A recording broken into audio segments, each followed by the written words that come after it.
d'enquête mettront à rude épreuve vos petites cellules grises. Ils vous feront choisir des pistes et en abandonner d'autres. Ils vous feront échafauder des théories fumeuses et convaincre les autres joueurs de leur véracité. Mais où réside la vérité? Dans Détective Conseil, Sherlock Holmes vous embauche pour l'épauler dans ses enquêtes. 10 affaires à résoudre, avec à disposition un plan de Londres, un annuaire et des journaux. Vous irez de témoignage en nouvelles pistes, jusqu'à ce que vous décidiez d'arrêter, espérant avoir compris tous les ressorts de l'affaire. Mais après avoir passé 3 heures à échafauder des théories, et à négocier avec les autres joueurs sur les pistes à suivre, c'est vous qui allez décider de mettre fin au jeu. Et c'est ça qui est génial avec Détective, mais encore faut-il savoir s'arrêter.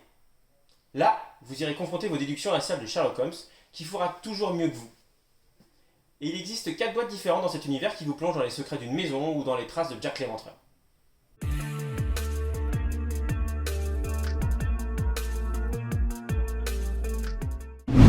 Détective, c'est les experts dans votre salon.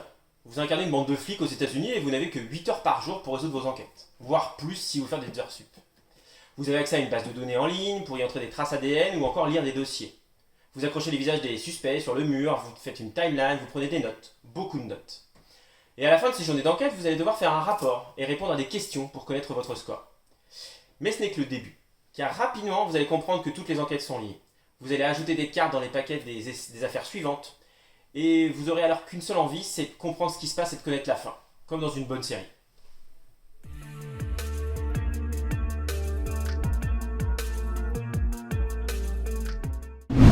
Suspect, quant à lui, vous invite dans l'univers d'Agatha Christie pour résoudre des crimes crapuleux.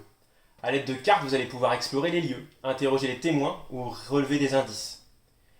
Les cartes vont s'ajouter alors au plan actuel, où vont peut-être pouvoir s'associer pour donner des informations ou confirmer vos doutes. Au bout de 30 cartes, vous devrez faire votre première supposition, que vous devrez confirmer ou infirmer 10 cartes plus tard, et encore une fois 10 cartes plus tard.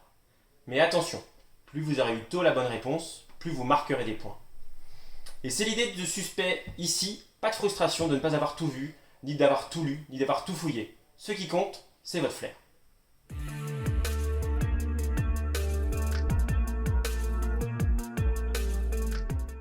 Voilà, j'espère que cette vidéo vous a plu. Retrouvez ces jeux dans la description de la vidéo, dans nos magasins ou encore sur notre boutique en ligne. Et pour connaître la suite de notre voyage ludique, n'hésitez pas à vous abonner à cette chaîne YouTube.